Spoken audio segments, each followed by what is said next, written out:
throwing fits, ripping shit, tearing it, imperative. Then I'm killing this mic no matter where I live. These derelict rappers acting a fool, this embarrassing is flagrant. That's the nature of this entertainment, and we can't even change it. Guilty before arraignment, now the system tainted. But when we speak, they all laugh at us.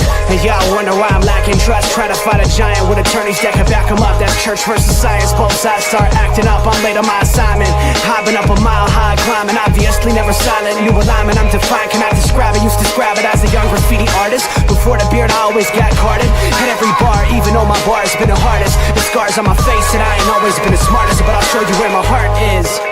I said I'll show you where my heart is.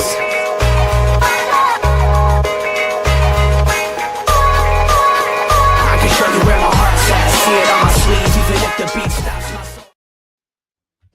Ladies and gentlemen, Tuesday has arrived. A little sports nonsense and whiskey with the fellas. How we doing this evening? Pinky, Robert. Cheers. Let's go, boys. Oh, gentlemen. It's been a freaking crazy, fantastic week with sports. It was great to bask in the glory once again. Yeah. With that being said, football. Ladies and gentlemen, we have plenty to discuss this evening. College week 1 officially jumped off full swing Thursday through Monday. A lot of great games. We are going to break a couple of them down, and the top 25 had major shifts. We'll discuss slightly. Major topic this evening, we've got our version of NFL schedule records being released. Whoop, whoop. We'll have plenty of disclaimers before we discuss it, but we do have our own record predictions. Who's going to be making the playoffs? Who's winning each division? We're going to break that all down. Probably discuss a little F1 as well. And then we've got our Peacemaker conversation, whatever other nonsense Robert has to discuss. So, without further ado, Pinky, what glorious things went on this weekend with college football to start us off with our months on end of football? That Texas-Ohio State game, all the hype, gross. It was just awful. Week 1, man. You never know what you're going to get week 1. There was a lot missing in that game. Jeremiah Smith forgot how to catch. Changed gloves because of it. Like those were going to help. Okay. It's all about the mindset, Pinky. It's all about the mindset. Facts, Robert. Hey, these things aren't working. Let me get rid of them. They're cursed. That was like, it was hyped up to that point. Like, I thought it was going to be an amazing game. I only got to watch like the very first part of the game, and I got to watch the end of the game when Texas was trying to make a comeback. That was it. And at least there was some of that suspense at the end, but overall not a great start to the season for either team. But Ohio State came out with the dub, and that's all that matters at the end of the day. Big Ten, baby. You play one of those big games like that to start the season, ranked top 5 teams, 1 versus 3 at the time. You want that win, especially when it's at home to start the season. So regardless of how you get it done, getting the win in the horseshoe is a big deal for Ohio State. Right back to where they ended last season, probably the best team in the country at this point in time. A lot of season left and a lot of things can change, but to get that game, it definitely helps. Whole lot of people dogging Arch Manning. The haters are extremely happy right now. He sucks. I'm just kidding. The overhypeness is running rampant right now. I will tell you what. He missed a lot of easy throws, feet not getting set, throwing off platform when he maybe didn't have to. Big time. Not taking the easy throw and trying to go downfield. What I saw was not overhype. What I saw was a lot of inconsistency from, one, lack of playing in those big moments. It's plain and simple. And 2, I think that quarterback trying to do too much thing. Right. You know what I mean? Instead of just, again, taking the easy throw or throwing it away or understanding the time and situation for everything. First play of the game, he had an easy check down that could have got him in rhythm a little bit, and he tried to go 15 yards upfield on a post and just didn't throw it well.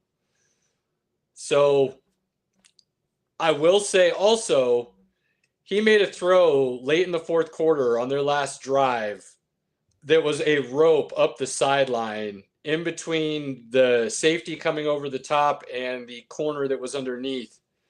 And it was a thing of beauty that if you know anything about football, not very many people can make a throw like that. So while there's a lot of inconsistency and things that he can definitely improve on, you still, if you were watching, saw the raw talent that has so many people excited about what he can do and why everybody's talking about his potential the way they are. I mean, if it's a slow growth throughout this season, like, he probably should stay in college in another year. See what happens. I was just about to ask that if you would think he would need to stay another year. Then he might need a little more seasoning overall. Again, he hasn't got to play, like, this is his third year of college, and he hasn't gotten to play that much. he Whereas played another what guy's- three games last season, right? Yeah, I got into like 3. He just needs some more seasoning. I do see the tools and the mechanics and the physical size, but he needs some more seasoning. So All right. we'll see what happens. Got to but get him gassed up. I wouldn't worry about Arch too much. He's going to be just fine, I think.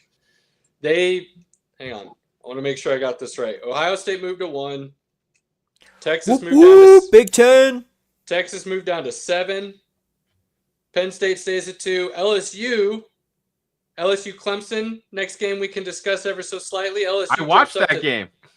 LSU jumps up to 3 after that. Again, another top 10 matchup that didn't live up to the hype exactly, but still was a good game in the end because of where the situation was in the game.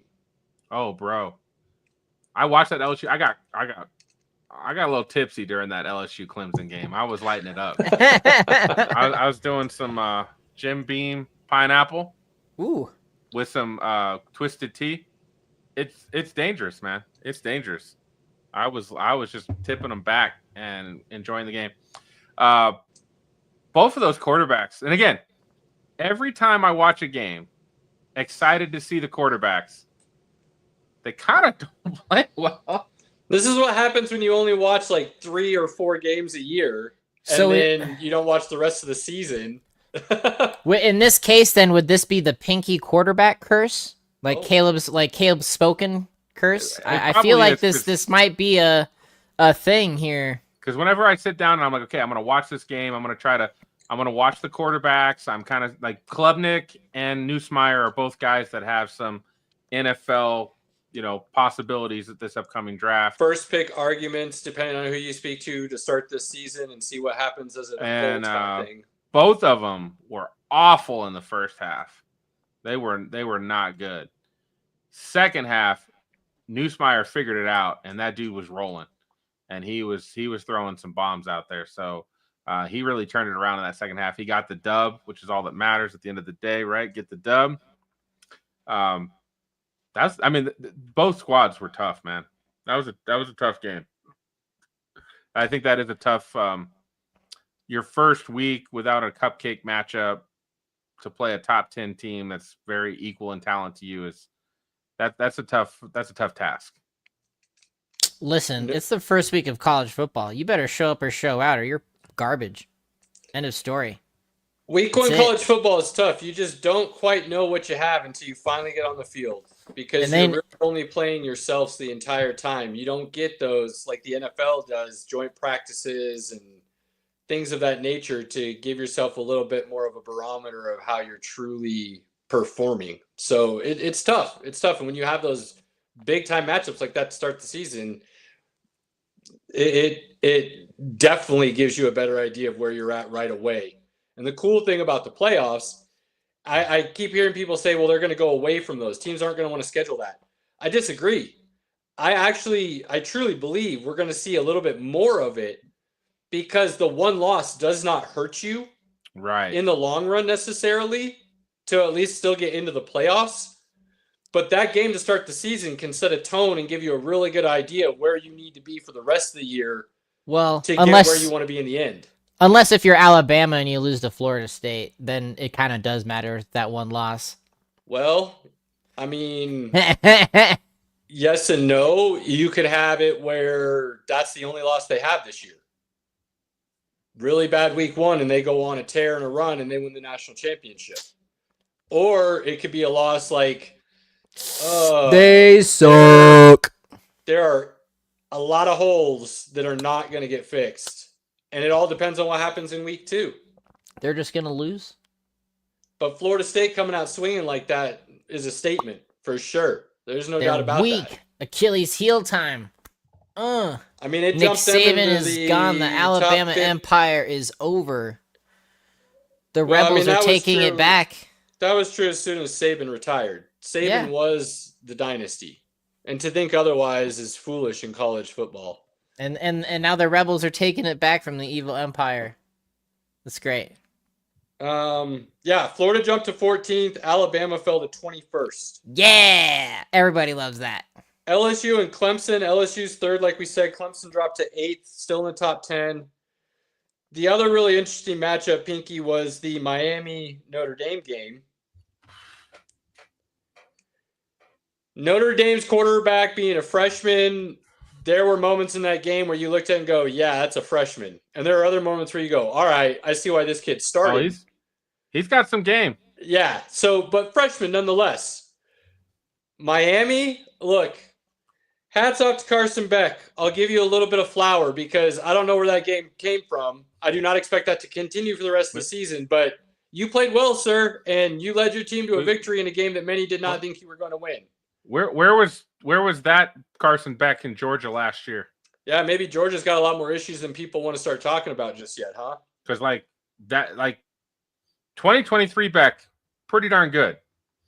2024 Beck, pretty bad. Really bad. Yeah, not great. Not great. He looked pretty good in this game. He had composure. He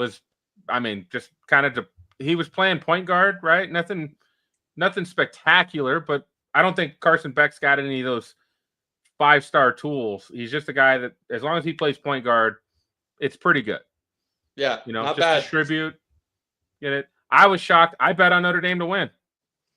You did.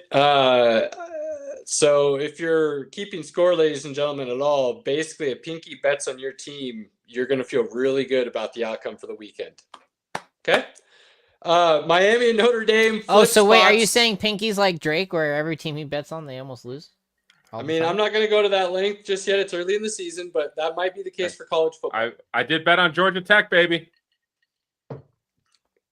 So, yeah, So I guess it Miami wasn't jumps all to for nothing. 5. Notre Dame falls to 9, but they both stay in the top 10. It's, again, didn't have a lot of great games based on the matchups and the marquee stuff that we were expecting to see, but we still had games that matter and are very interesting to pay attention to. One thing I got to comment on the Miami game. One thing that really I was shocked, and this is based on what we saw last year. Okay. That run defense held Love, who is one of the arguably best running backs in the nation. He did not get going. He did not, and that was, you're right, interesting. Notre Dame really didn't seem to try to get that run game going with what many consider to be the best running back in the country. Again, week one, is that your fault, or was that really good Miami defense? Did they shove their will upon you and you couldn't do anything about it, or did you just decide you were going to try something else and it backfired? What does Notre Dame look like the rest of the season? And them not being in a conference, they play some teams throughout the year that you're going to get to find out. And that turned out to be one of the better games of the weekend, that Miami-Notre Dame game. Wasn't bad. Came down to the end. Wasn't bad. So there's some other shuffling within the top 25. But all in all, really good start to college football. Last thing I will say about college football this week, because I know Pinky really wants to get to the NFL stuff. Got a lot to cover. He's it. jonesing, man. It's like a crack addiction. He's I'm like, gonna let you can get we it. go? I'm gonna let you get it, my guy. But before we move on, if you have not seen the college game day from this last weekend, which was Lee Corso's final appearance, highly recommend you go find it and watch it. It's on ESPN Plus and whatnot, but well worth the view from start to finish, all 3 hours of it. They do a lot of cool stuff throughout for Lee. He went 6 for 6 in his final predictions, picked the Florida State over Alabama because that's his school, and said he couldn't pick against them. They're going to upset Alabama.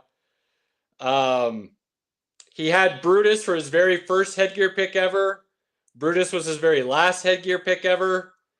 So just a lot of really cool things that they were able to finally do to send him off in the right way. Because as Pinky and I have talked a couple times in the past, as much as we love Lee Corso and thought he was like the godfather of college football and the voice and the energy behind it, if you will, every Saturday morning, you could see the diminishing return on his health, unfortunately. And it was hard to see him up there struggling when you could tell the mind was moving, but the body wasn't helping, kind of thing.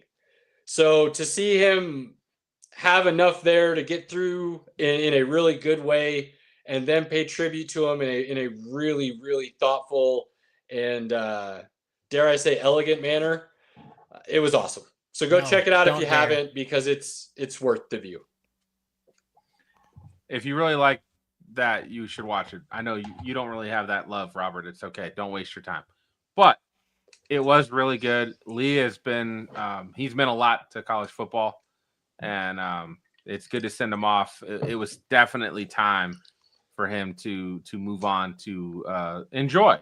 Now he gets to wake up and just enjoy college football and not have to worry about working. So enjoy your retirement. Do you want to know a fun fact? What's that? Do you know who did the first ever sign? What fan base did the first ever sign for College Game Day? Because signs are like a big deal now in the background, right? Wasn't that Nebraska? Yeah, it was at Nebraska. I was about to say, Pinky, do you even have to question why he's asking? Well, that's not where I didn't do that to bring it up. There's another fun fact that I was going to give. So first signs started when they were in Lincoln for the very first time, because they weren't supposed to have signs. And I can't remember the exact story. Some guy held a sign in the background, it made it, and then it kind of rolled from there. There is one flag, one school flag that is at every single College Game Day for the last, I don't even know how many appearances. I can't remember if it started the very first one, but it's been going ever since it started. Do you know what school's flag that is? No. Washington State, of all things. That's so random. Yeah, and they have a fan base around the country now to where if somebody can't get there or something, they'll like mail the flag basically to the person that's able to do it and get to that location. And it makes an appearance at every game day location. Solid. Yeah, pretty weird. Wild stuff. Pretty wild stuff. So, college is weird, Pinky. College is weird. Just all part of, what Lee Corso has helped build and create as part of that Saturday morning atmosphere for college football. And it's really cool. I love it. I mean, I've grown up with it. It's something I've always watched and from the beginning and was a way to kick off the Saturday of events. Very similar to what a lot of people feel about NFL Countdown or whatever. I will say one of my good buddies, like that's his like Saturday routine is College Game Day. Like without fail, he is watching Saturday Game Day as he's feeding the kids, as he's getting the everything ready for the day. Game Day is on. Oh yeah, before I had kids, I'd wake up early and throw on Game Day and start making my breakfast and get my day going just so I could see what they were saying, who they were talking about, watching the headgear picks, and then the guest celebrity who came in and was the guest picker that became the new thing. And I love it. I do. But I mean, I love college football. So that's just kind of what better way to start that than a pregame show that is completely devoted to it. Now that most of my kids don't want to spend time with me, I have time to actually watch college football. Hey, wait a minute. Hold on. This kid wants to hang out with you. Dang it. Okay, watch some college football. Let's go, Robert. Sorry. Jeez. I mean, I have to test out this new sectional that I forced you all to buy. It's nice. It's nice. I mean, apparently I have that capability, and I didn't even know it. But you'll sink right in. It's nice leather. It's good. I'm looking forward to it. It's good. So, college football is back. I'm excited. Like I said, I do think college football is a little more enjoyable with the playoffs. Something to really look forward to. Teams aren't dead by one loss. There's more, there's just they can lose a game or two and still have a shot at the playoffs. I think that makes it interesting. Michigan State undefeated champs. Let's go. You know what I would wish for? that they would go through the first 4 or 5 weeks of the season and then release the very first rankings. And it's whatever is the rankings for the playoffs.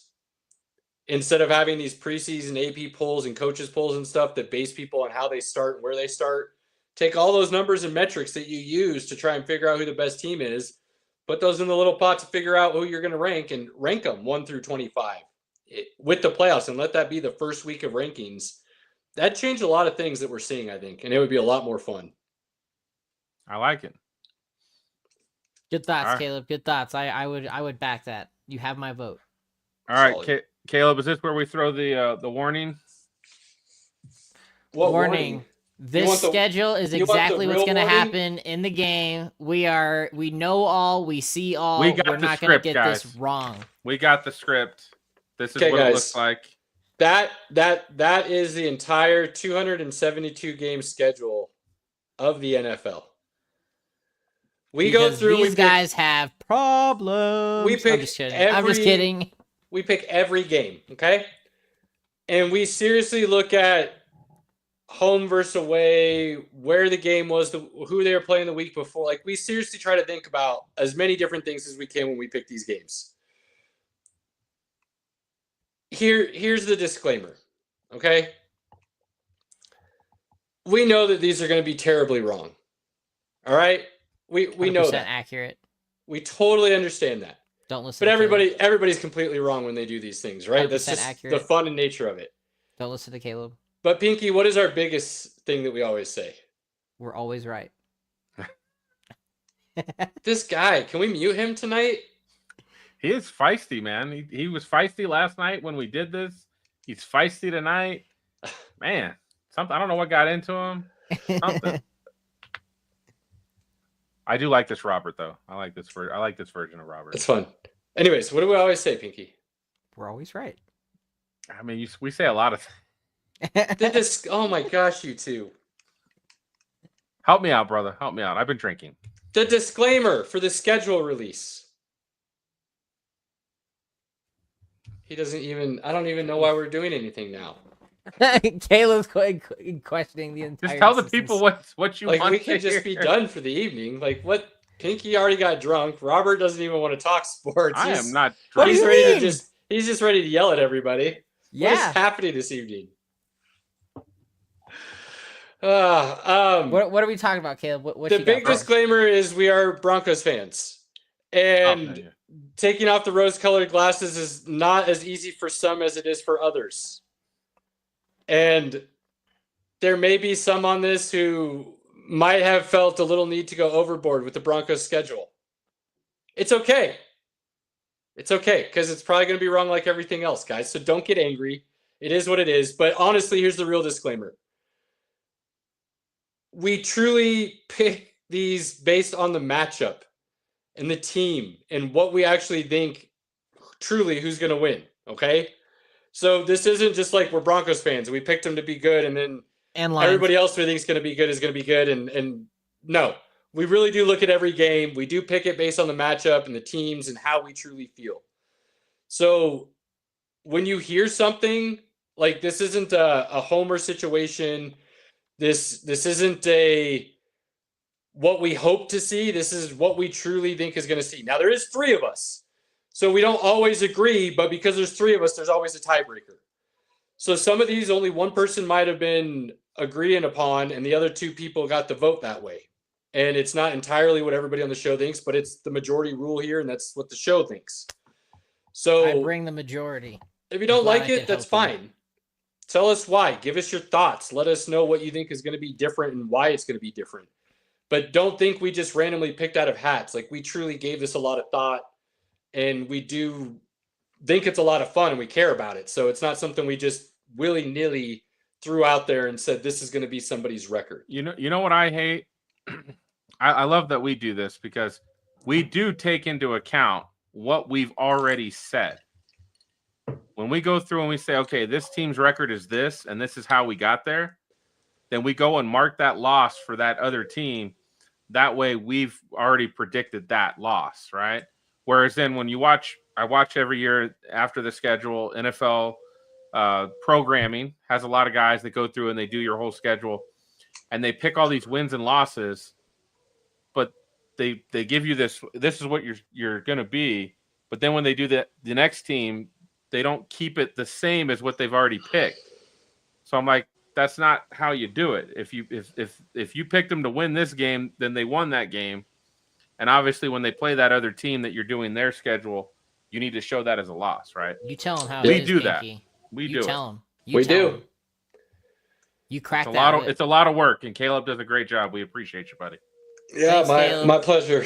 My pleasure. It's fun. It's fun. So we'll post the actual records, division winners, things of that nature, and we'll have that out on socials here in the next day or two. Getting the graphic put together, so we don't have that this evening. So tonight is all word of mouth. Apologies. You want to screenshot the rough draft? I'll give you a chance to screenshot the rough draft. Well, we're gonna try to get a graphic of this and put it out on the Facebook page. Also, yeah, we'll get it. I feel like whoever scores the least amount of points between the three of us in the fantasy leagues has to do it next year. They have to what? write it up. They have to write it Oh. all down to do it. Okay. That's the punishment. Okay. I mean, I don't mind That's doing just our it. 3-0 thing. I mean, I know you don't, but I was just This is There was no way you could have done it last night, Robert. You were so gone. Nope. Dude, it was a holiday and I was hot. I was out in the sun all day in a suit. It was hot. Yeah, was that hot. sounds awful. That sounds awful. I had some choice words for my sister that when your husband tells me that you chose his outfit and it's a polo and golf pants, you could have told me that and I wouldn't have had this problem. But I you don't know, didn't. man. You come in suited and booted seems like the right way to go. I mean, I did. It was. I mean, I was looking fly. It sounds like the right for you. That is the right look, my man. You're not wrong, but man, it was hot. It was All right, hot. Caleb. Why don't you hit us with the NFC South? Tell the people how did it work out? Bring it home. well, somehow every year we think somebody's going to be really bad. Really bad. Really bad. I'm not sure if we've done this a year where a team didn't go 0-17. We haven't. There's always Yeah, at least one. So kind of tradition. But again, when you look at the schedule, and you almost have to force guess a pick to where they're going to win, and that's New Orleans. They're just they really don't have a quarterback. They might have a couple wide receivers, but you're preying on Olave to play the whole season with the concussion issues. Shaheed has his soft tissue issues that he's known for. Cooks. Kamara is known to be out from time to time, but has played most of the season lately. Who knows what you have on offense if you don't have a quarterback and then all those other issues and question marks. The defense always seems to be solid or bad. New head coach. You start going week to week and you go, I don't see them getting one here. I don't see them getting one here. I And don't. they get a loss here, and they get a loss here, and a loss. Probably here, and a loss not going to here, win and a this loss one. here. Yeah. So, do they get one in division against Carolina, Atlanta, Tampa Bay? Divisions are crazy. Yeah, sure. Maybe. They probably do because it's really hard to go 0-17. We all understand that. But when we're looking at the schedule, we're not just going to force pick a guess and say this is the week they win because we don't think they're better than anybody they're playing. When you look on paper and you line them up and you think about what happened last season, what they did in the offseason in the draft, there's not a lot of room for New Orleans to get a game. They're really bad. Bad. It's probably going to be bad. And that's okay. But it's okay. After getting out of salary cap hell and getting some of their veterans out the door, and it's time for a reset, and sometimes you got to be bad. Hey, the Broncos were just bad for 10 years. Like, it's fine. We were. Absolutely. So New Orleans, sorry. It was a dark time for Pinky. 0-17. Hey, I was so excited to go to a New Orleans game last year right after they fired their coach, and they won. It was awesome. Great atmosphere, great fans, great place. The stadium sucks, but the fans are great. New Orleans is a great place to see a game. 0-17, though. Sorry, guys. Next up, Solid. Carolina.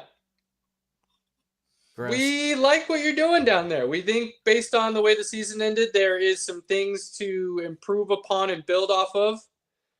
And there is going to be some flashes this year. Going to see more competitive games with them. Not a winning record at this point, but we think they can definitely improve upon what they had last year. We've got them at 6-11. 6-11 for the Carolina Panthers this season. Struggled with that because I do think they're going to be better than they were last year, but maybe that just doesn't show up in the record. Yeah, that's sometimes a step back, 2 step forward doesn't always show up the way you want it to, but you can tell the improvements there. So we do think they're going to be a better team. It just, again, you start looking at the schedule and you're like, yeah, if I'm being honest, this is who I think is going to win. I'm not going to, again, force a guess for a W. Above that team in Carolina is going to be the team that a lot of people thought was going to win the division last year and kind of fell on their face, then kind of figured it out, then kind of fell on their face and kind of just barely walked through the end of the season. And that's the Atlanta Falcons. We have them finishing at 9-8. There is something about this team where we feel like that offense could explode and be the best offense in the league. Feels like there's weapons everywhere. Magic. But then on the other hand, maybe those weapons are all overrated and they're not as good as we all think they are. And that's why they keep failing to live up to expectations, because we've just got them ranked way higher than they need to be. We still aren't really sure what that defense is going to be, even though they tried to address it in the draft with the 2 edge rushers. 9-8, when we finish looking at the schedule, you know, it's like, yeah, we feel like they could be better, but we also felt like they could be worse. And you start looking things over and you're like, yeah, that's probably accurate about where they're going to be. They're going to have weeks where you feel like, oh, they're about to go on a run, and then they might lose 3 in a row. And you're like, all right, never mind. Atlanta's who we thought they were. Mr. Danny Green, thank you, sir. So 9-8 for Atlanta, second in the division, right behind the Tampa Bay Buccaneers, who, Pinky, you absolutely love. And they're The finishing at Tampa 12-5. Bay Baconeers, baby. Let's go, Baker Mayfield. Look, 12-5 for the Tampa Bay Buccaneers. I love Bucky Irving. I love Baker. I like watching Baker play. Mike Evans is just, that dude is just, he's like the steady Betty of the NFL right now. Like, he's going to get 10 touchdowns. He's going to get 1,000 yards. Go ahead and write it down. It's going to happen. The best receiver He's that the nobody talks Chewbacca. about. He's the Chewbacca of the Buccaneers. He's reliable. He always shows up and he He crushes always it. shows up. Perfect, Robert. Yes. That's exactly Mike Evans.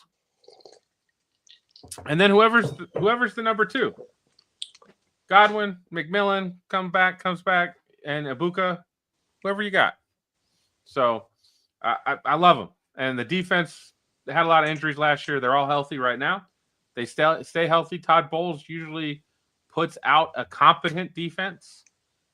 I think they're going to be a tough team. I just think that offense, like what we saw last year, just really puts you in a bind. That if you can't stop them, you're going to have to keep up with them. That's tough to do.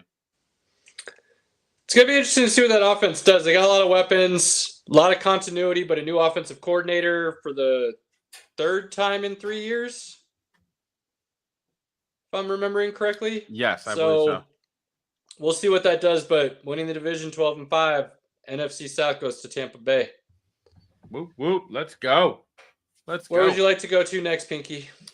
Let's go to the NFC East. Okay. At the bottom, I think no surprise to anybody, will be the New York Giants. All hail the New York Giants. Now, I think this defense is going to be pretty solid. I think that offense actually is a little bit more dangerous than maybe people want to think about. This record's a tough one because we could see them being a whole lot better than this. But there are some unknowns. Russ being your quarterback, I mean, come on. Let's not expect a whole lot there. I actually Giants think that country. Let's ride. I think it's actually a downgrade from Malik Neighbors compared to Danny Dimes, for the simple fact that Russ doesn't do a lot of the short and intermediate stuff that Neighbors can really weaponize himself on with, ball in his hand after the catch kind of stuff and being dangerous. Russ can throw a great deep ball, there's no doubt, but his receivers aren't necessarily known to put up big numbers. You just get the ball in Neighbor's hand and he'll do the rest. Right. And that's not Russ's game. If Dart comes in and starts, yeah, he looked pretty decent in the preseason, but again, vanilla coverages from the defenses, rookie. Everybody believes, including the Giants, that there's a learning curve for him. So I wouldn't expect that to New really York improve. averages. What's that one part on that offense that's probably still not very good? The run game. Run game's not bad.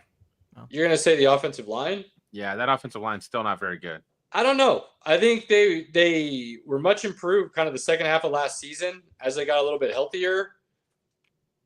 We'll see what happens this year. It's definitely the biggest question mark there because, obviously if you're not going to protect the quarterback, it's not going to help at all for anything.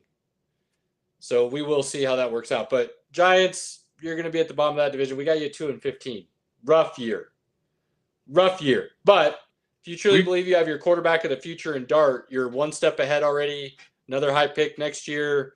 Add to that and move forward. So we not struggled. all is lost. We struggled with that because we can see games that they could pull out. But if you just line up, that's all we can do. We line up this squad against that squad. We see that the other team would be better. So Stuff. Giants, top 10, top 5 pick. Let's go. It's also the NFC East where that division is notorious for beating up on itself and games being won that should not have been won at all. So, yeah, there's going to be some differences. I think this is a good point to interject another little disclaimer, if you will, Pinky. What did we say? We believe this has a +or-2, a solid +or-2 either way. Yeah. On all of these. So Giants, 4 wins, okay? Feel a little bit better. We're bumping you a couple 2 there. Feel better. Do you really want to win, though? Really? New Orleans, we're not bumping. You don't get the +or-. No. You're the only team that's not getting a +or- this year, okay? You're Definitely not.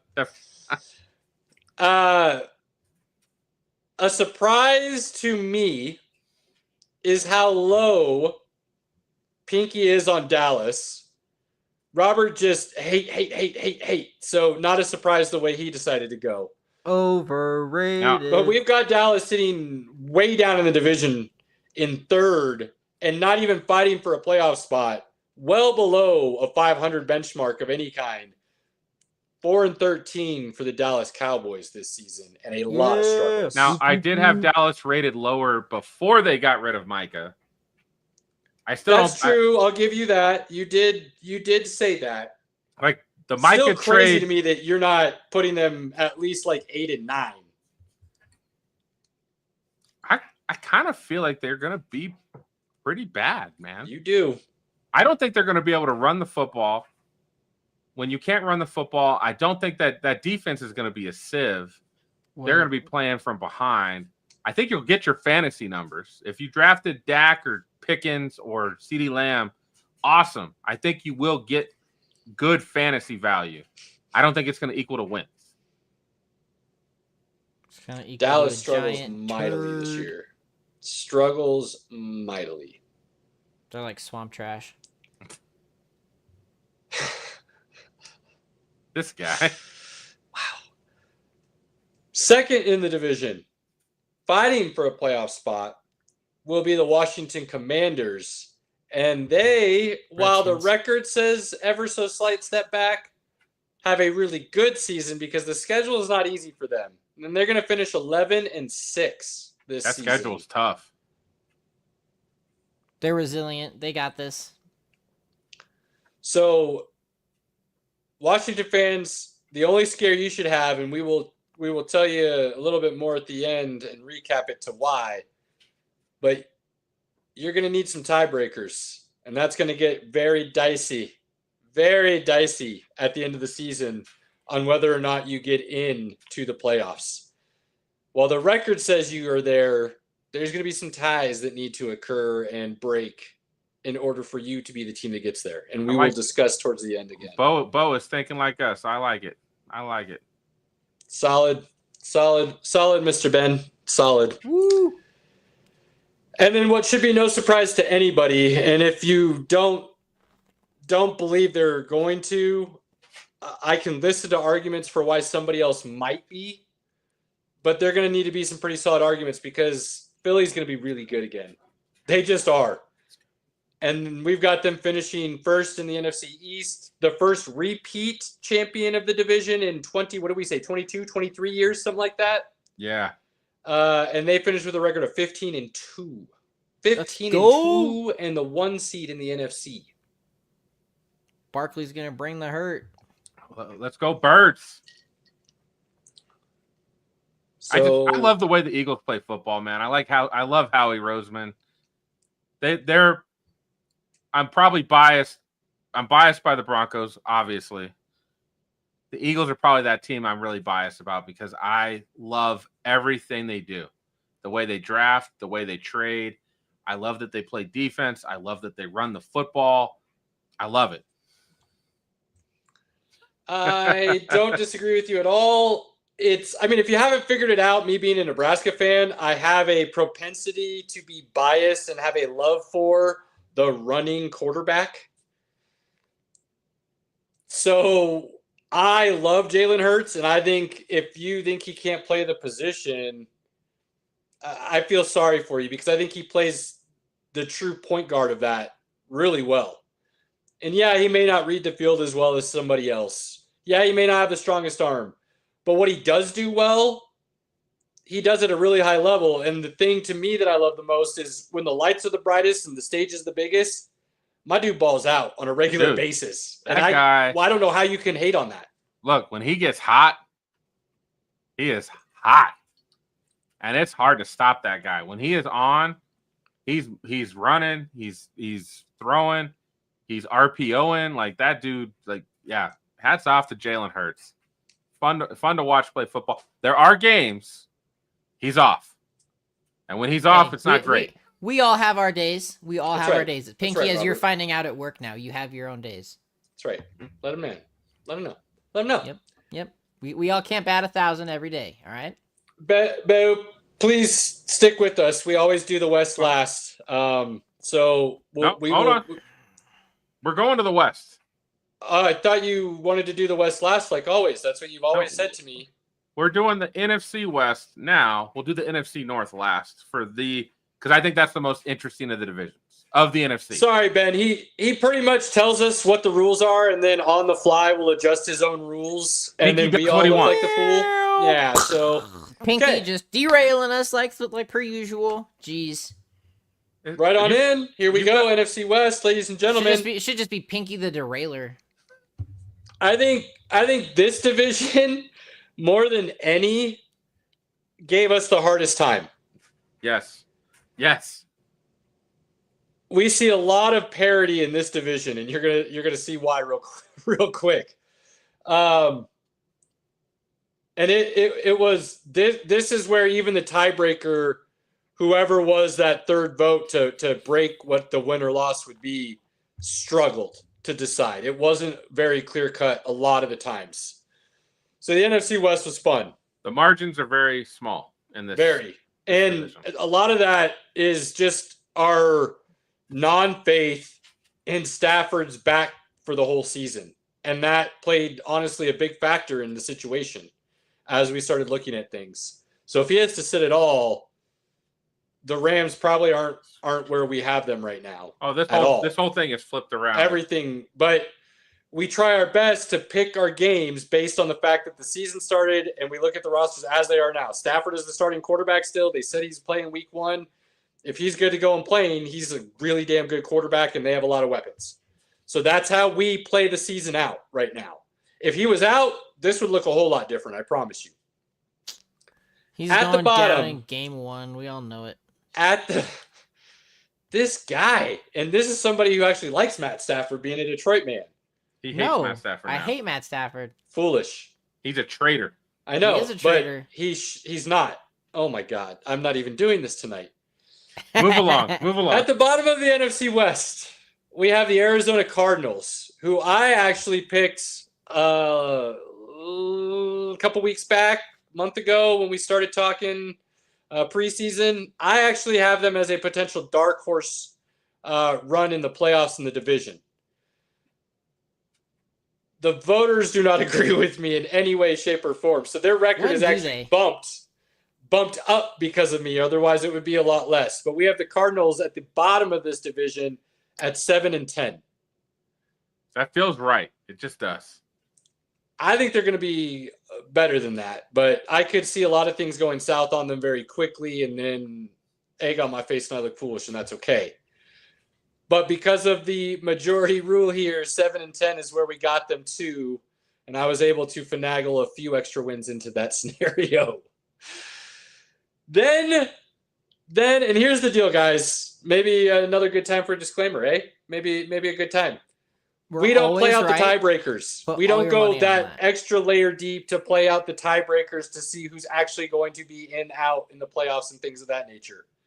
And I say that now because finishing at the top of the division for the NFC West is a three-way tie at 11-6 between the Rams, the 49ers, and the Seahawks. It's going to be a little nuts, okay? It's going to be a little nuts. Pinky, please discuss, because I think you're a little bit higher here on the Seahawks, actually, surprisingly, than I am. Yeah, this is tough. I think, again, I'm not so sure about the 49ers. Their wide receiver core is just, without IU, I just don't know what they have right now. Big question mark. Purcell, Jennings, Kittle, CMC. Like, who knows? Until Kittle gets hurt week 3. So I am not sure about the 49ers offense right now. I do think the defense should be better under Saleh, but they had to let go of a lot of good players, and they're playing younger players. Who knows? They're the wild card to me. The 49ers could be really good, and they could be not so good like they were last year. To me, their margin is like 4 games. They're plus minus 4, in my opinion. Seahawks and Rams are closer together for me, but the Rams are all based on if Stafford misses any time, I do not believe in Jimmy Garoppolo. Like, I'm out. Mm-hmm. I'm out on Jimmy G. Like, I do think McVay can get good quarterback play from anybody, but there's good quarterback play, and then there's winning quarterback play. I don't think they'll win many games if Jimmy G's the quarterback. So they have to have Stafford healthy. And I'm an old man. My back is pretty good at the moment, but there's times where it's like, ooh, that just doesn't feel right. I'm not playing football. I'm not out there running from guys. I'm not bending over, taking a snap. I'm not twerking and twisting. I'm not doing all of that. It takes one twist, and he's out. It's going to be tough. That's where I like the Seahawks. They're a young team. I do think they play pretty good defense. I think I'm not sure exactly the offense besides Jackson Smith and Jigba and the run game, Walker and Charbonnet. It's a mystery, and that's why we ended up. They're all 11-6, right? It's so close. It's so close. Like, pick any one of those teams, they'll win the division. The Seahawks just came out on top for me. Maybe it's because I'm going to the Seahawks. I'm going to go see a Seahawks game. That could Sam play a part of Darnold, it. let's go. Sam Darnold. Luke Skywalker. The concern I have is the O-line. If the O-line can't protect Sam Darnold, he's going to fold. It is what he does. So, moving along. 3-way tie, 11-6 to top the NFC West. The most don't know who division. wins it because we don't do the tiebreakers. So, hey, if it actually happens, everybody's going to be really excited to figure out who it is. Moving on to the NFC North, which to me is the most competitive division in the NFC. Yeah, absolutely. Arguably the league. Absolutely. And I think one of the teams we had the hardest time deciding where they were going to be, because we could see them truly finding a way to be one of the best teams in the NFC or falling on their face miserably because there's so much change and question marks at quarterback still, and whether or not all those top end picks for the defense are actually going to play out. And that's the Chicago Bears. The Bears. I do truly believe that they're going to have a top 5 offense. I really do. They just have so many weapons to throw the ball to. Thank You saw a you, lot of Ben that. Johnson. You saw a lot of that on display during the preseason when they started running the 2 tight end sets for a whole drive for him to just throw to. And then they throw in a couple different wide receivers. And then you still have DeAndre Swift and whoever else they want to roll out there. So it gets very interesting on their offense. Their defense and Caleb Williams are where we're, what are we going to get? Is Caleb Williams going to be able to adjust and truly play in that Ben Johnson offense year one, or is it going to take a little bit of time? Does that defense finally live up to all the picks that they've had in the top 2 rounds? I mean, they looked okay at times under Eberflus, but at the same time, he's supposed to be this defensive guru, and they did not perform up to expectations consistently enough by any means. So with all that being said, we could easily see Chicago sneaking into the playoffs. We could also see them struggling quite a bit in year one with Ben Johnson, and that not necessarily being a bad thing. It's just a resetting of a culture that desperately needed to happen. Absolutely. We call that 8 growth. and 9 is where we fell because we do think there's enough talent on that team to win games, and we do think Ben Johnson's going to be a good head coach. So we kind of, that 500 line doesn't exist anymore. We fell on the bottom side of that again just because of that schedule and the division they're in. There's not going to be any gimme games like some of these other divisions. It's a tough schedule, and it's a tough division. Somebody had to be fourth. Yeah, just the way it is. It's the Bears. Tied for second at 12-5, we have the Green Bay Packers and the Minnesota Vikings. Now, I am already on record saying I like I like the Packers to win this division this year. I like Jordan Love to be in the MVP conversation. So I am very high on the Packers. I think there was some room where their schedule could go either way. They are still one of the, if not the youngest team in the NFL, I think, if I'm remembering correctly. Them and the Broncos are like 2 of the top youngest teams. They've still got some things that they need to make sure they clean up and figure out. If I'm remembering off the top of my head, they were 3rd in the league in drops last year with their receiving core. Jordan Love was never really healthy all season. So there's a lot of things that didn't go their way. O-line wasn't great. And I had them being this improved before they went and got Micah Parsons. So I like the Packers a lot and where they're going to be. That being said, I don't hate that the Vikings are at 12-5 playing a first-year quarterback in J.J. McCarthy, because I'm on record saying in that scenario, I truly believe they don't let Sam Darnold walk unless they feel confidently they're going to be able to get very close to, if not the same production from J.J. McCarthy in year one.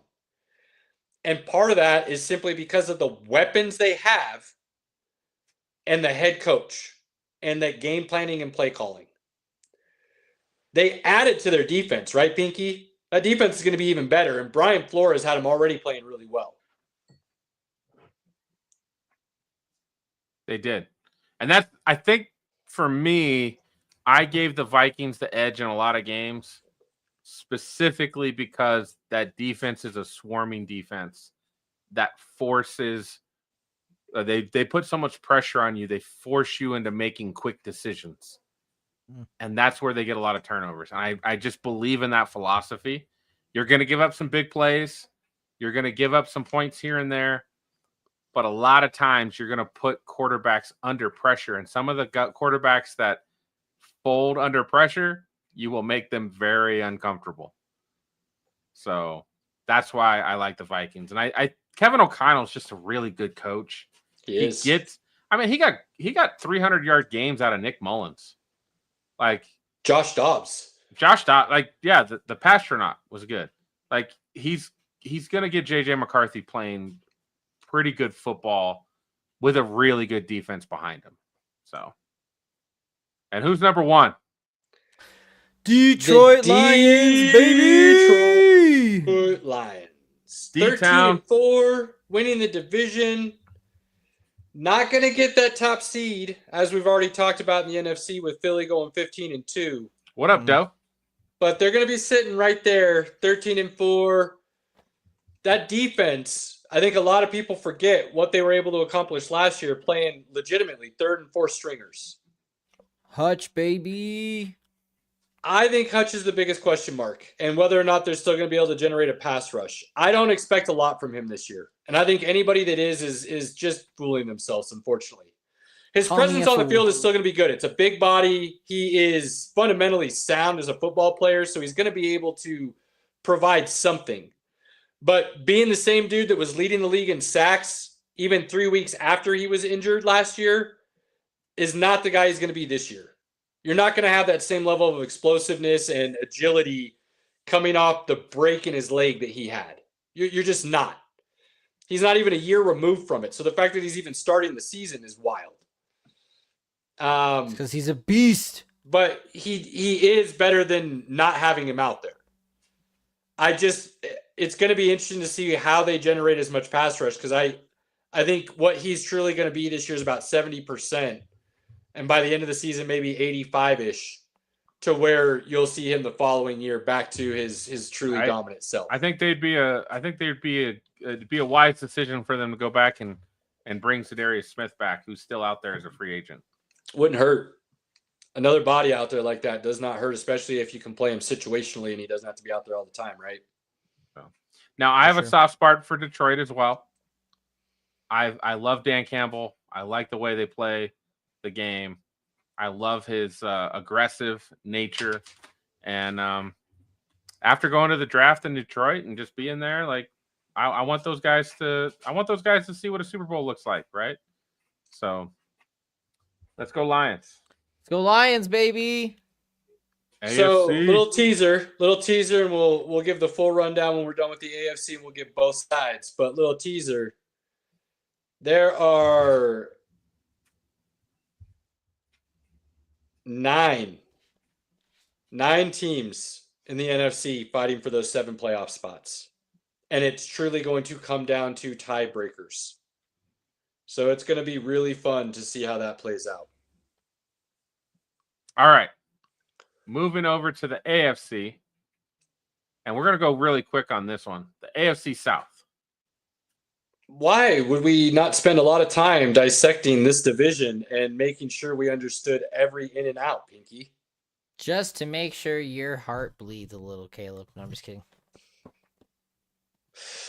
Look, the bottom 2 teams, Indy and Tennessee, it's going to be a rough year for you guys. Indy, 1-16. Tennessee, 2-15. We're not feeling good either way. Indy, you have a lot of weapons. That defense should be good, or at least middle of the road solid. You should have a good quarterback. You should have more than 1 win. And in fact, you probably end up closer to like 6 or 7 somehow.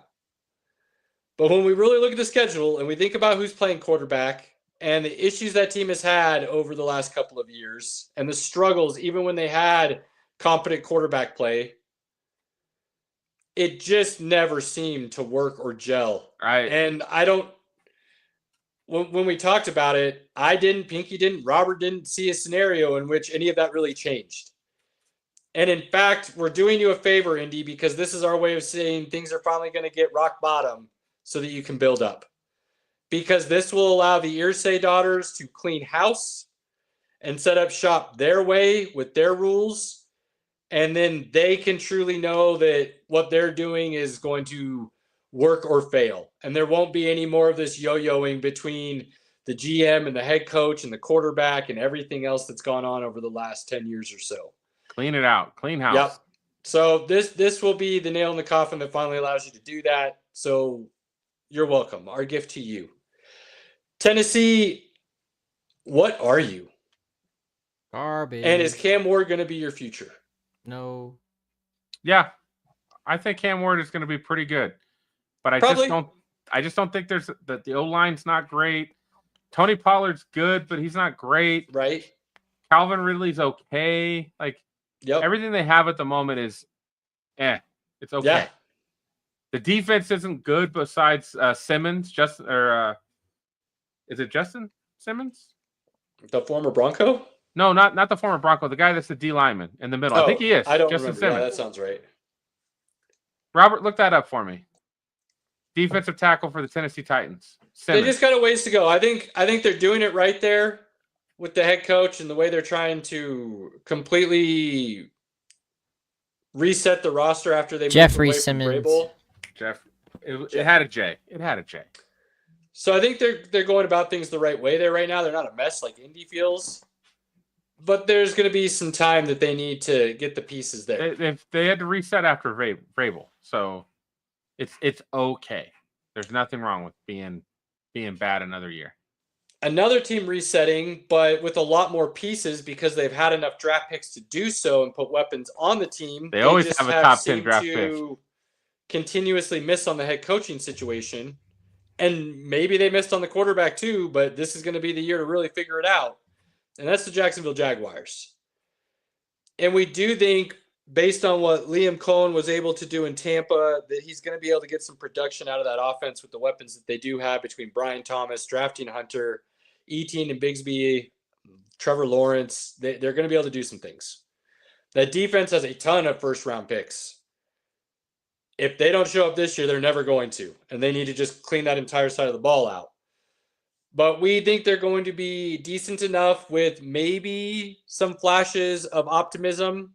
And they're going to get to 6-11 this season and second in the division there in Jacksonville. I want to give them more wins, but I just until we see it, I just can't. Yeah, we do kind of like a lot of those weapons, especially on the offensive side, and it'll be interesting to see what they're able to do. So we are a little bit higher on Jacksonville, but struggle to see the wins there. Yeah. Jacksonville. Tell you what, let's see what happens. Houston, Problem. you do kind of have a problem. You're going to win the division, but we're not feeling like you're that trendy pick you were 2 years ago. We're not feeling like you are necessarily in position to Win. really compete, especially in the AFC yet. You're still missing some things that we just don't see.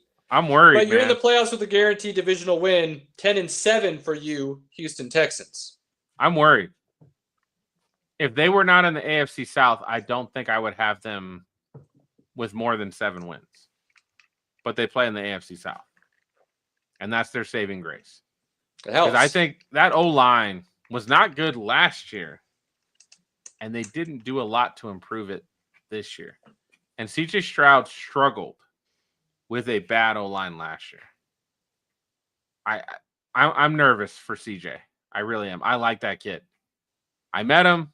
He autographed a helmet and a jersey for me. CJ is my guy. I'm worried for him. You want to be on Pinky's love list, just go sign something for him and you're in. You're in, baby. Done. He was nice too, man. He was a good guy. Oh. So Houston, congratulations. You get into the playoffs. Where it falls from there, not feeling very confident for you after that. Let's go AFC East. A surprise to maybe some, but we felt pretty strongly about this. Didn't have a lot of argument with this division, to be perfectly honest with you. This one went fairly quickly and a lot of agreement, surprisingly, especially for me. And you'll understand why here in a moment. But to start this off at the bottom of the division, we've got the Miami Dolphins, and they're going to go 4-13 this season. And it's going to be a very rough year. McDaniels probably is not the coach by the end of this when it's all said and done. They may even be moving on from Tua when this is over. I don't know if they can. I don't know if they can get out of that Contract contract. probably doesn't make it look good. I'm just saying, like, it's going to be a bad year. It's going to get ugly. There's Tyreek's already getting traded. Yeah, I mean, you already feel the turmoil in the locker room with the way Tua is talking about the Tyreek situation, and you hear McDaniels talking about him not being voted a captain and the players speaking with their voice on that vote. There just feels like it is going to be a really dark, rough year down there in Miami Beach. Moving into second place, and a team we actually feel pretty good about and think under Aaron Glenn they can move in the right direction. He's definitely going to have that defense playing the way they should have last year. And we actually think the offense is going to be competitive because they're going to be able to just run the ball on basically anybody, and that's the New York Jets. Third in the division, not getting to the playoffs, but going to be a competitive team. They're going to win some games. 7-10 for the Jets. Jets. And this is the year. After this year, there will be no excuses for Justin Fields. Fully agree. He has the full if he year. plays the full year as the starter and they truly say he's our guy going into next year, whatever happens next year is who he is, period. End of story, done. You won't hear me saying anything else. That will be the ultimate decision. Having that finality makes me so excited. I'm so ready. Well, and honestly, Pinky, it could come earlier. I don't think it will. I think he's going to have a really solid year. I really do. But I think if he doesn't, they could pull that cord even sooner. So and he may not ever get a chance for a starting job after this year. Look, but he's got to play well this year. Lamar changed my mind. But Lamar has become a better passer when he's been forced to pass than Justin has. When Justin doesn't run the his football, passing, but I think what everybody said about Lamar and say about Justin is the same thing, and I disagree on it and always have, is that they can't throw the ball or they're not good at it. I think they've shown the ability to be really good at it. It's just not something they were always asked to do at a high level. And so they need time with the right people to help them develop that aspect of the game into what you want to see. Justin's issue has been consistency. Because he'll have a couple plays where you're like, oh my God, that's a great throw. Like it's amazing. Yeah. And then he'll have multiple third downs where it's like, oh my God, what did he do? And it's not even like picks. It's just like he's not accurate with the football down in and down out that you have to be a franchise quarterback. Sure.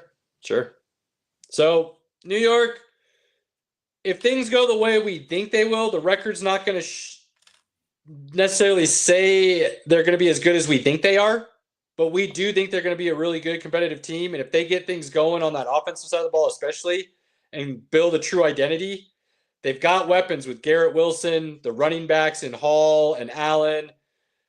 They could actually have something to truly build off of going into next season, and they could be a team that could be scary good next year potentially. So the record's not going to tell you exactly what the Jets are. If they finish 7-10 the way we think they will, there's going to be a lot of hope going into next year, regardless of that record, right? I mean, I still think they need another quarterback, but we'll see. Second in the division. Nice little year under the first-year head coach, second-year quarterback. They did a lot of things in the offseason to spend some money and put some players, I'm not going to necessarily say weapons, but players on this team that they desperately needed. That's the New England Patriots. Mike Vrabel, Drake May, and the rest. 9-8. 9-8. Second in that AFC East. Let's go. I hate that they might be okay. I want them to be bad forever. The Patriots I think they very well might have the offensive rookie of the year this year in TreVeyon Henderson on that team. He's going to fight an uphill battle from winning it from Cam Ward, but I would agree he's definitely in the conversation. So New England, you probably should start feeling better about your situation. Now, that season could go south. The free agents maybe don't pay off. We think 9-8 is kind of their ceiling in that situation. We don't really see it going much better in the playoffs this year. But, you know, we think you got a pretty decent building block situation going on there. Did we talk about so many teams that suck that we lost Robert? Is that what happened? Yep. What's going on, Robert? Winning the division is no surprise to anybody out there. The Buffalo Bills. Let's go. At 13-4. Rolling into the playoffs, but will not have the 1 seed and home field advantage throughout the playoffs. But Buffalo does win the division. The division gives them a nice little boost, just like the Patriots used to get all the time. And it helps provide a little bit of a cushion to make sure that you can not necessarily rest or coast during the season, but definitely not have to beat yourself up necessarily maybe as hard as some of the other divisions will to do the same record or get into the playoffs as the same. Yeah, I think they're in a much weaker division than other teams. like the North, like the West. They should beat up on their division. They should win the division. And we can agree. Josh Allen, you got MVP, you got numbers. Probably a Hall of Fame. He's got a Hall of Fame career already. Got to get that ring, baby. He's got to get that ring. Well, No happen. excuses. out of the 4 best quarterbacks in the league, according to everybody right now, only one of them's got a ring, and he's got 3 of them, while the other 3 are chasing. So they've got work to do, no doubt. No doubt. AFC North. In the North, at the bottom, to the surprise of no one, your Cleveland Browns. Dog pound. We are sorry. But man, your owner No, just we're likes not. a mess. He just likes a mess and continues to do things that do not allow that team to get out of its own way. 2-15, and it's going to be a long year. Dude, I think there's more talent on that team to be a little bit more competitive, but Pinky is very adamant that it is going to be a long, rough year did you up see there in North Ohio. Did you see their I don't even know what her position is. She's got an upper level position. She did a press conference and she talked about how they're judging their quarterback by data analytics. And it was like, no, like just stop now, stop talking. Your data analytics are just a mess because you don't have a quarterback. You just don't. Joe Flacco is going to be okay for a couple games, and then it's probably going to go downhill. I mean, they don't have any choices, though, other than Flacco and 2 rookies, because they can't afford to put any more into the position. I mean, with what they're paying Deshaun Watson still. And the word is Watson's coming back this year. That's the thought. I don't see how he ever gets back on the field with that team. I would never put him back on the field. I don't Based care. on his play and the fact that he's coming off a torn Achilles last season, a torn Achilles. 2. He retore Well, it. I know. I'm just saying, like, it was torn last year. It's not like he's a year removed and coming back and ready to go. He's not even close to ready to go. And the way he played before the Achilles tour says he was not worth starting anymore. So the fact that the Browns are even allowing that to be part of a conversation is probably all you need to know about Cleveland. 2-15, bottom. Good luck picking back in the top 5. Hopefully you do right. Dude, they're going to get 2 top 10 picks, though, Probably. because they have Jacksonville, so. Probably. Well, based on the way this played out, that may not be the case. Okay. Actually, yeah, it still would be, it looks like. Be right on the verge. But yeah, still right there. So yeah. Moving up, this is where it gets interesting. Between Pittsburgh and Cincy, and as we went through their schedules, what it really came down to is, man, Cincy's offense is so good. But we saw last year, it doesn't matter how good that offense is, that defense is just not going to put you in positions to do right. And yes, they changed coordinators, but you allow Trey Hendrickson to sit out all of training camp with no deal. You allow your rookie first-round pick, who's your other edge rusher that you needed desperately, to sit out half of training camp. You didn't do much on the back end. You didn't do much in the middle. The defense is still a huge question mark. Can they get middle of the road? Yeah, maybe. It's not like they're devoid of talent. But do we think they have enough talent to truly get where they need to be? No. Caleb, And let because me of ask you a quick question with Trey Hendrickson in mind. Okay. When you don't give a guy security, what can happen if he has a thigh bruise or Sits You out a know. lot more. an ankle tweak? He's not playing. He's thinking about other things. May not be given 100%. There's issues there. Now, if you got 3 to 4 years guaranteed, are you willing to play through a sprained ankle? Definitely.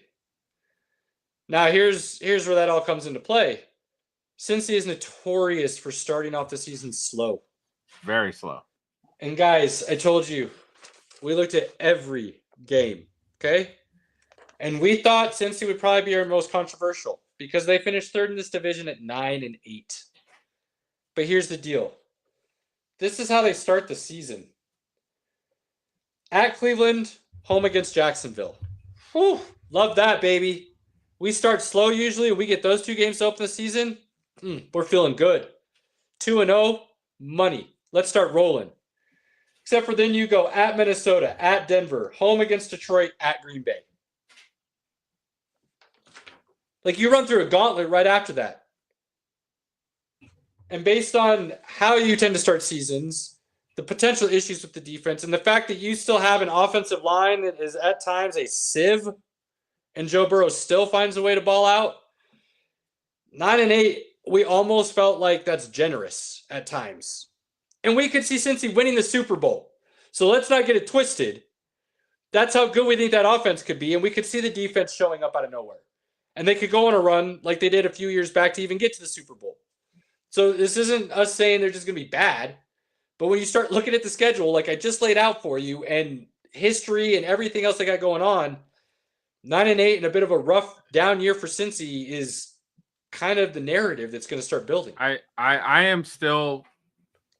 They would have been better off letting T. Higgins walk and taking that money and getting some defenders in-house to make them a better overall football team. Probably. Pittsburgh. 10-7. We do think Aaron Rodgers bounces back, finally healthy all the way from that Achilles. That defense is damn good. They showed that they carried the team last year. They didn't lose anybody. They're going to have a pretty solid running game, we think. Not great, but solid. We think the offensive line will be a little bit improved. And Mike Tomlin. And it's kind of what Still he does. holds his record streak. 500 or higher. And you can't finish 500 anymore. So you start looking at division, where they get some games, out of division. 10-7 actually feels pretty good for where Pittsburgh ends up falling at the end. It's a solid football team. Mm-hmm. Not great. They're still going to lose in the playoffs, but they're a solid football team. Now, the division winner, 14-3 and looking really good all season long. The Baltimore Ravens, Mr. Lamar Jackson, Mr. Jim Harbaugh, John Harbaugh, getting work done. They're so good, man. Please. They're so good. Lamar has to get to a Super Bowl. It has to happen. I feel so bad for him and Josh. Like they have to get to Super Bowl. Joe Burrow's been to one. Lamar and Josh haven't sniffed one yet. Like they got to get there. It's got to happen. They need it. And there's no excuses. They've got everything around him on both sides of the ball to get the job done. On paper, 100%. The Ravens should play the Philadelphia Eagles in the Super Bowl. On paper. There's many saying that that's the most complete roster in the NFL right now. Mm-hmm. So, we really like Baltimore a whole lot. We know how I feel about Lamar. I think they get it done this year in the playoffs, but we'll wait and see how that unfolds. But they're definitely going to be in. They're definitely going to be in. Do you know AFC North champion? You know what they want? They want the Chiefs to get knocked out before they have to come play Baltimore in the playoffs. That'd be nice. They would love that. Now, notice how I did not say the number 1 seed in the AFC and home field throughout. Yeah. Got a little heated with the rose-colored glasses that turn very bright orange. Not rose, orange. I said they turn very bright orange. Are you listening? Are either one of you paying attention tonight? Hey! Yes, I am. Thank you very little. Paying attention enough to get your next witty comment in, good sir, which, by the way, have been fabulous this evening. That is, I'm paying attention. AFC West, in the bottom, jumping it right off. A lot of people think this team's going to be better this year. We're not quite seeing it. Yeah, they got Max Crosby. Yes, they have Brock Bowers. Yes, they have Ashton Genty. We think Geno Smith's a good quarterback. Who else is he throwing the ball to? Guys, what else is on that defense, if we're being honest? Vegas, rough year. But hopefully you start building things, and Tom Brady is the voice of reason there finally. 4-13, though, bottom of that division. Picking highly next season. Not going to be a good year for the Raiders. Nick Wrong hates us. He hates us. Yeah, he likes them to get in the playoffs and second in the division this season. I don't struggle to see that happening. He loves Pete Carroll. I will say He does. that was He his. does. He didn't Good break culture them builder, down. but it takes more than an offseason to get that done. And He you didn't got to break- get some more pieces in there. He didn't break the Raiders down as well as he broke the Chargers and the Broncos down of why they won't make it. Right. He just said, "I love Pete Carroll." 4-13, Vegas. Deal with it. F the Raiders. Next up, this is a team that, boy, had this injury not happen, there's a good chance we have them a little bit higher. But losing your left tackle, and arguably the best left tackle in the game, is a big deal. And a lot of people have said as such and have knocked the record back a little bit because of it. We have the Chargers finishing at 11-6. Still really good team. Still a lot of talent there.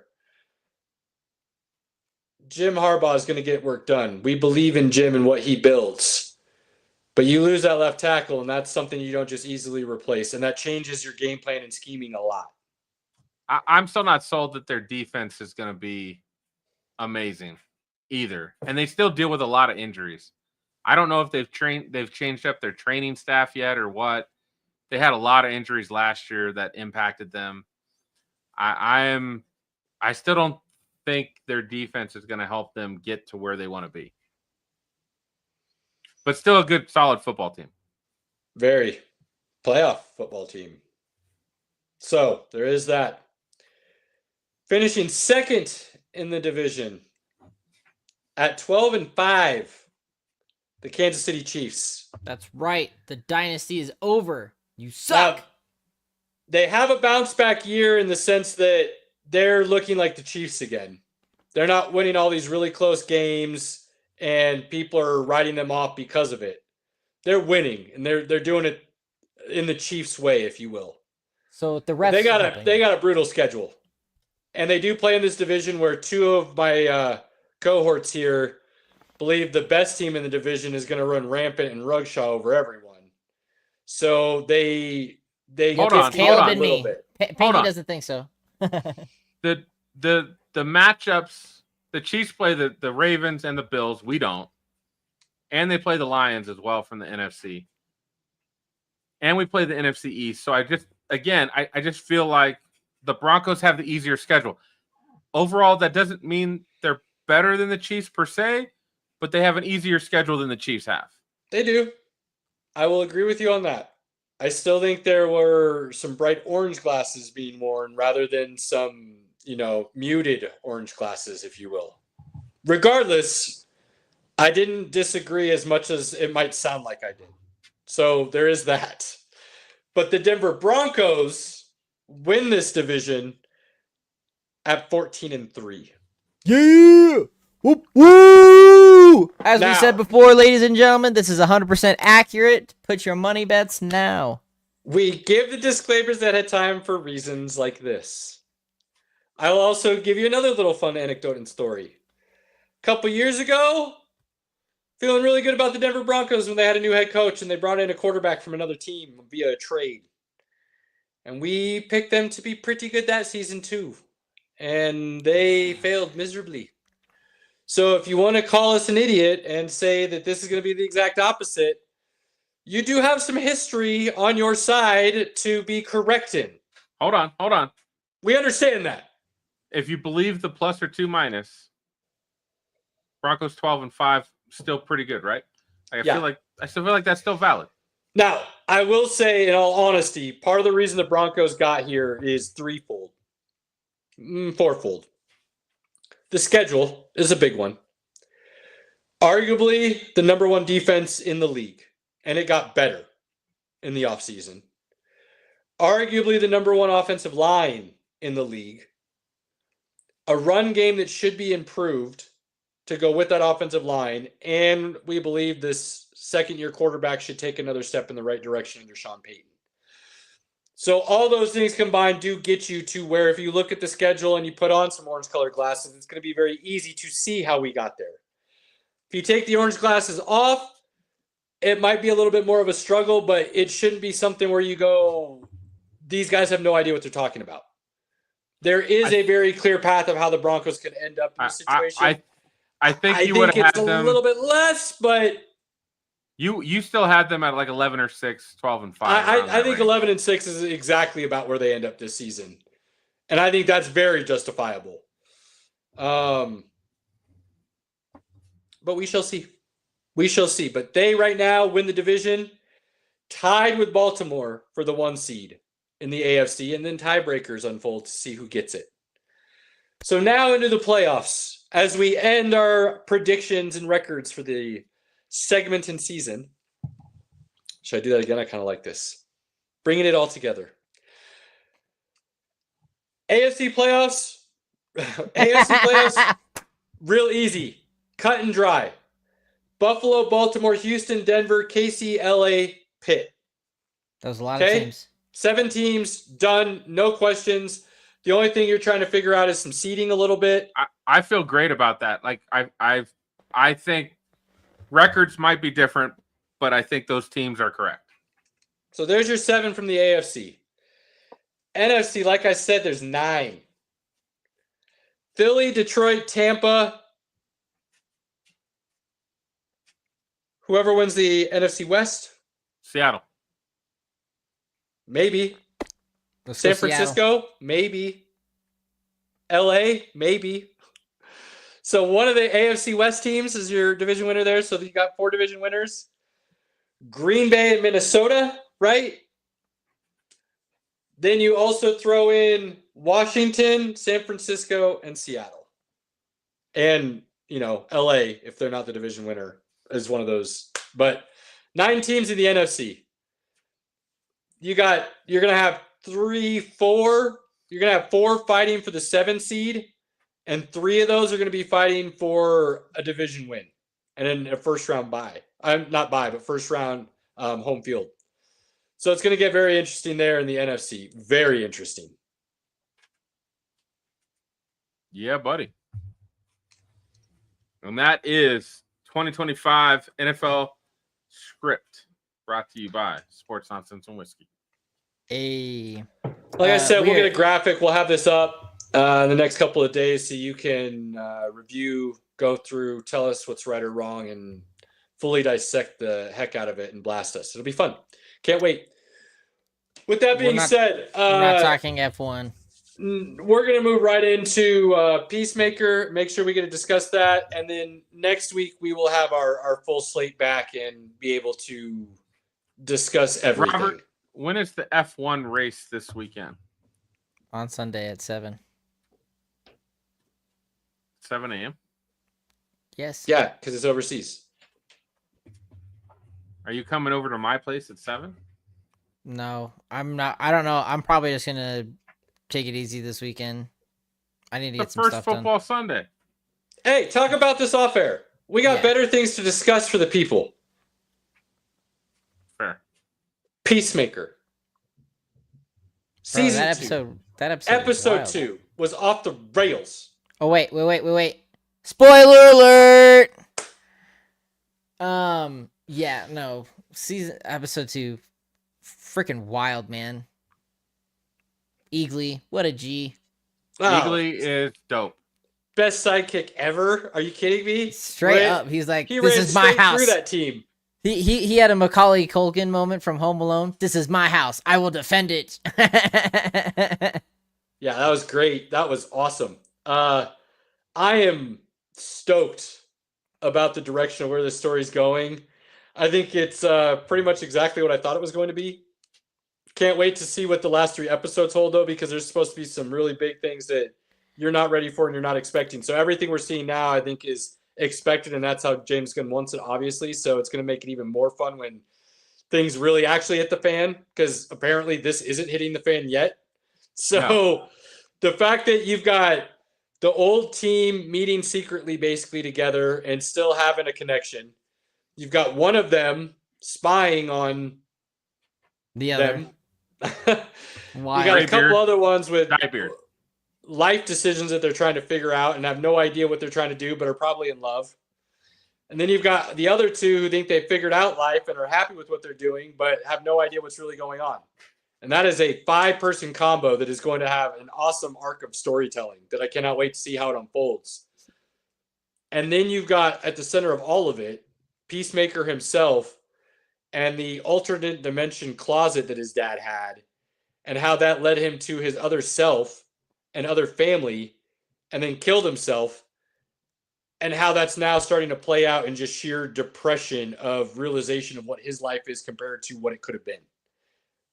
And it's intense, wild. I do just want to throw out there that Vigilante is one of the best parts of this series, and in an alternate world, Freddie Stroma would be a perfect Deadpool. I just want to put that out there. I can see that very well, actually. Great call. Great call. But his Vigilante and the way he plays that character is just so good. Flawless. It's like, wait, you had a party and you didn't invite me? The way he discusses the orgy as he comes over to help Peacemaker, and the way in which he describes why he's mad. Dude. Not because he didn't get to be a part of it, but because he didn't get to have that special bonding time with his best friends. Yeah, that's all that matters to him. It's just hilariously perfection for the character and the writing. I mean, it's flawless. Look, if your best friend doesn't invite you to an orgy, you feel a little left out. That's all I'm saying. That's all I'm saying. Probably, yeah. It's a solid assessment. Solid assessment. The way this is building with obviously Peacemaker about to step into the other reality, the other dimension, the other world, and try to fill the shoes of the Peacemaker he just killed, the Chris he just took away. I mean, hold on. It was self-defense. That's why, yeah, I mean, I didn't say it in a bad way. Like, I feel like we got to put that out there. That's fair. It was very much self-defense. He didn't just like put a gun to his head and kill him. No, by no means. That's fair. But the way in which he went about it is it shows how broken and shattered he is as a person and a character to begin with because of the life he lived. Because if he didn't live that life, he could have handled it in such a way that would have still worked out okay in the end. Now you see a path that's set up to just be nothing but epic, brutal loss and failure. And it's truly the ending of that episode where he sits down in his dad's home in the other universe, and he hears his dad talking because they can't find him and they're worried. And the way that's hitting him as he's just blackout drunk almost. And then he gets the response text back because he's finally in range to receive it with a hey and a broken heart from his love, who's hardcore still, is like so wild. The writing in this is really good, and it is making you care about the characters in a very meaningful way. James Gunn knows how to suck you into a show or a medium. I still don't understand how you couldn't get behind Creature Commandos, and it might be it's just because it's animated, which I get, but it had nothing to do with the characters. I just could care less about those characters. Nothing about them was interesting to me. Man, and I told you, I felt the Weasel episode. That was a good damn episode of storytelling. I still didn't care about the character though enough to be like, yeah, I'm invested now. It just sometimes it happens, you know. You want to like something, but it doesn't matter. It just doesn't hit you. That's fair. Yeah, we'll see what happens. I mean, I'm really enjoying this season. We got another episode on Thursday, which I mean, it's gonna be tough because I'm gonna be watching the game with Andy, Pinky, probably with you. We'll figure it out. But then Peacemaker is gonna be right after that, so I like to make sure I'm on it the day it comes out. So I'm looking forward to it. A lot of stuff coming. Got to balance the time out with football being back, which is exciting. There's always something to do now. I'm gonna have a rough week, man. Between wrestling and football, I'm gonna be. And struggling. Hey, guess what? Next week we're going back to the movies, baby. Yeah, let's go. Yep, got The Long Walk. We got This Is Spinal Tap 2. Got a lot of good movies. We will have time to discuss next week to really dive into Peacemaker a little bit more, and then get. I know Robert's got some other stuff to bring to the table, so we will make sure we get that there. On that note, ladies and gentlemen, we have come to the end. Pinky, final thoughts, good sir. Week 1 we have got a lot going on. All right, guys, here's the announcement. If you are a sports gambling degenerate like myself, we have a new show coming out tomorrow. It is Against the Spread with Pinky and Aaron. We'll be on live on TikTok and then posting it back on YouTube. Check us out. SNW Whiskey. No, SNW is what it is on TikTok. We will be live. We will give you all of the betting knowledge you need for week 1. Robert, final thoughts, good sir. Oh man, dude, there's so much nerd happening. I'm so excited. I was waiting for the end of this weekend because D23 was going on, so a lot of new stuff was announced. There's stuff we want to discuss about that for sure. Huge teaser that got Robert and I just overly hyped for no reason. Not fair, Disney, thank you, but we'll discuss. Yep, there's so many good nerd things. Football's back, sports are back. I mean, there's always something going on. Having to balance time out will be an interesting thing. It's a good thing that F1's first thing in the morning because I know at least I'll get that out of the way before any football. There you go. Yeah, that's good stuff.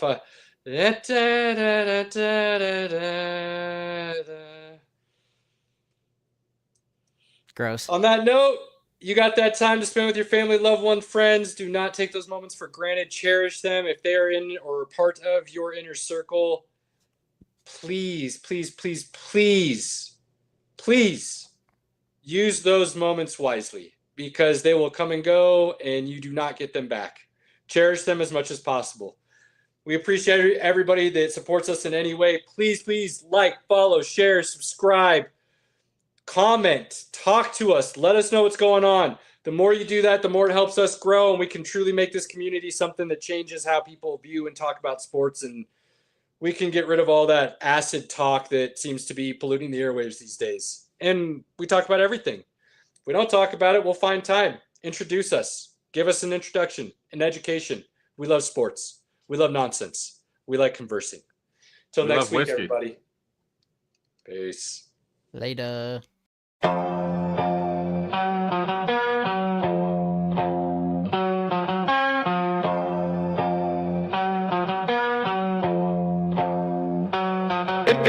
Pinky in the building, repping orange and blue.